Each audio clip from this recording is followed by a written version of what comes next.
নজরুলের গাওয়া গানটি আপনারা শুনলেন আমাদের মুখ্যমন্ত্রী, এই রাজ্যের মুখ্যমন্ত্রী মমতা বন্দ্যোপাধ্যায়ের কণ্ঠে। গানটি আমার যাওয়ার সময় হলো।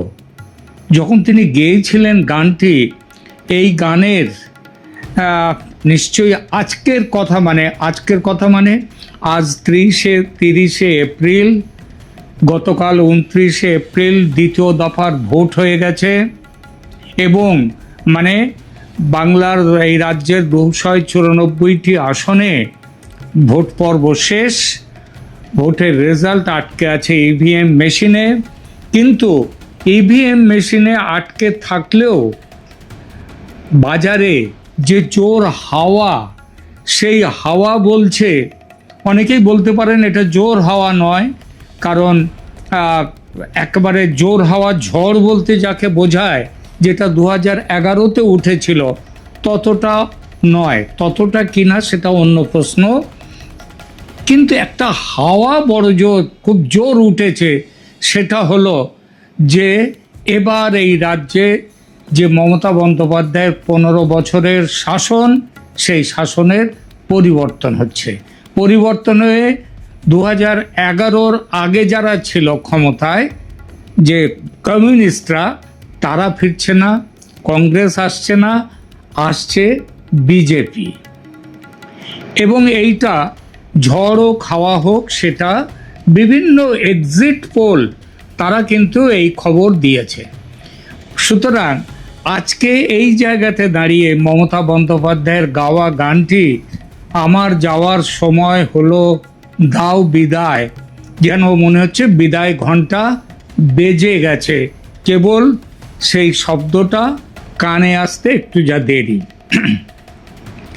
তো বাংলার রাজনীতিতে এই গানটি যখন খোদ প্রশাসনিক প্রধানের গলায় একটা অন্য অর্থ নিয়ে দেখা দেয়, আর দেখা দেয় 26-এর ভোটে গদি উল্টে যাওয়ার প্রবল সম্ভাবনার মুখে, তখন সাধারণ মানুষের মনে প্রশ্ন জাগে, এটা বোধহয় নিছকই গান নয়, এটা নিয়তি, কোনো আসন্ন পরিবর্তনের অমোঘ ইঙ্গিত।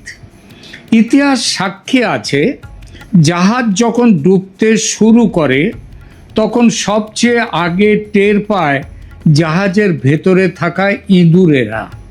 তারা তাড়াহুড়ো করে ডাঙায় ওঠার চেষ্টা করে, জলে ঝাঁপ দেয়, কিংবা ডাঙায় কিংবা দূরে দাঁড়িয়ে আছে বিজেপির জাহাজ, সেই জাহাজে উঠবার চেষ্টা করবে। বাংলার বর্তমান রাজনৈতিক পরিস্থিতিতেও মনে হচ্ছে তেমনটা একটা ইঙ্গিতও পাওয়া যাচ্ছে এই 26-এর নির্বাচনের প্রেক্ষিতে। বিধানসভা নির্বাচনের আগে খবর রটেছিল 55 জন তৃণমূল বিধায়ক ও নেতা, তারা নাকি বিজেপির দরজায় কড়া নাড়ছেন।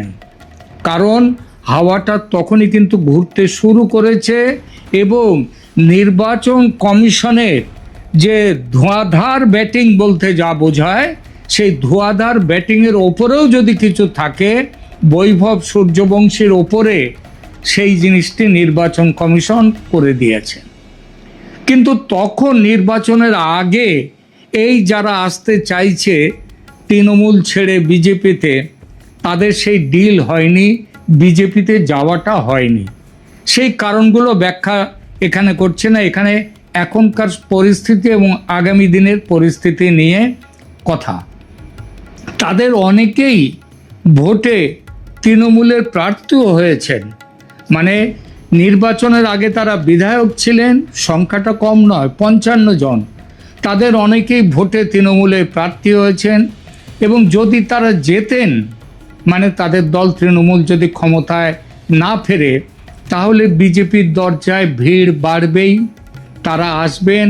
কারণ ক্ষমতায় থেকে থেকে এদের অভ্যাস এমন হয়ে গেছে যে ক্ষমতা ছাড়া থাকতে পারবেন না। এই অবস্থা যদি আর তাদের ভোটে যদি তারা হারেন, তাহলে তো দলত্যাগের চেষ্টাটা একটু থিতিয়ে যাবে, অন্তত কিছুদিনের জন্য তো বটেই। তো আমরা আজকে আলোচনা করব এই দল বদলুদের নিয়ে বিজেপির কৌশল কি হওয়া উচিত আর মানুষ কি চাইছে বিজেপির কাছে, আর কেনই বা মানুষ তৃণমূলের ঘুরে দাঁড়ানোর সম্ভাবনাটাকে দেখতে পাচ্ছে না, কেন মানুষ মনে করছে যে সংস্কার এখন তৃণমূলে এক অসম্ভব কল্পনা, সুতরাং তৃণমূলের মুখ চেয়ে আর লাভ নেই। এবং মনে রাখবেন, পশ্চিমবঙ্গে তৃণমূলের ফেরার সম্ভাবনা কিন্তু, আমি অনেকেই বলবেন ক্ষীণ, আমি ক্ষীণ নয়, আরও বড় করে বলি, তৃণমূল শেষ হয়ে যাচ্ছে। কারণ যে দলের কোনো আদর্শ নেই, যে দলের আদর্শই ডাকাত দলের মতো লুটে পুটে খাও, বেঁচে থাকো, দলে থাকো, সেই দলের ভবিষ্যৎ ঝাপসা হলে নেতারা তো দল ছাড়বেনই। কিন্তু ডাকাত দলের নেতার মতো তারা যদি দল ছাড়েন, তাদের একটাই কারণ, পরাজিতের সঙ্গে কেউ থাকতে চায় না, দল না থাকলে তারা থেকে কি করবে। এককালের সিপিএম আর আজকের সিপিএমকে দেখলেও এটা বোঝা যায়, তবু তো সিপিএমের একটা আদর্শ অন্তত খাতায় কলমে ছিল। তারপরও দল যখন হেরে গেল ভোটে, তারপর থেকে দলটা আজ কোথায় এসে দাঁড়িয়েছে ভাবুন তো একবার, তাই না? প্রথমে বলি, ওই 55 জন বনাম বিজেপির ওয়াশিং মেশিনের অভিযোগ, সেই প্রসঙ্গকে দিল্লির অলিন্দে এবং সোশ্যাল মিডিয়ায় একটা খবর চাউর হয়েছে। 55 জন তৃণমূল বিধায়ক, এখন তারা অতীত, এখন তো তাদের নির্বাচন হয়ে গেছে, সুতরাং এখন তাদের আর বিধায়ক আইনত বলা গেলেও তারা আসলে বিধায়ক আর এখন নেই।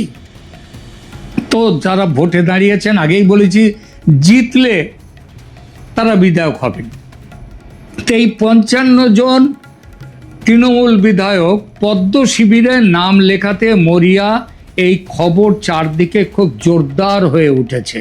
এর মধ্যে যেমন শুভেন্দু অধিকারীর, তিনি যখন এই দলে ছিলেন তৃণমূলে, তখন তার সাথে যাদের ভাব ভালোবাসা ছিল তারা আছেন, তারাও এখন তাদের, শুভেন্দুকে অনেকেই কিন্তু নেতা মনে রাখেন। এবং মনে রাখবেন যে তৃণমূলের ভেতরের খবর যে এত বাইরে আসে, সেটা আর কোনো দিক দিয়ে নয়, এসব নেতা এদের কাছ থেকেও আসে। তো প্রশ্ন হলো, বিজেপি কি এদের সবাইকে তাদের দলে নাম লিখিয়ে নেবে, তাদের দলে তুলে নেবে? এবং তখনই প্রশ্ন ওঠে, তাহলে কি 2021-এর ভুলের আবার পুনরাবৃত্তি হবে? সেবার আমরা দেখেছি 21-এ বাছ বিচারহীনভাবে চোর সাধু নির্বিশেষে সবাইকে জায়গা দেয়া হয়েছিল। ফল কি হয়েছিল? আমি জানি, আমার সল্টলেকে এখানটাতে গত নির্বাচনে তৃণমূল থেকে আসা, মানে 21-এর নির্বাচনে তৃণমূল থেকে আসা এক বিধায়ক সব্যসাচী দত্ত, তিনি বিধায়ক পদে প্রতিদ্বন্দ্বিতা করেছিলেন বিজেপির হয়ে। আমি জানি খুব নির্দিষ্টভাবে বিজেপির হার্ডকোর সমর্থক যারা আছে সল্টলেকে, তাদের একটা বড় অংশ সব্যসাচী দত্তকে ভোট দেয়নি।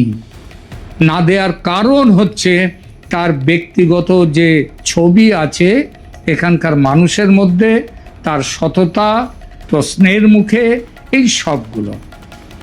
তো এইরকম আরও অনেকেই, আপনাদের রাজীব ব্যানার্জির কথাও আপনাদের মনে আছে। এসবের ফল কি হয়েছিল?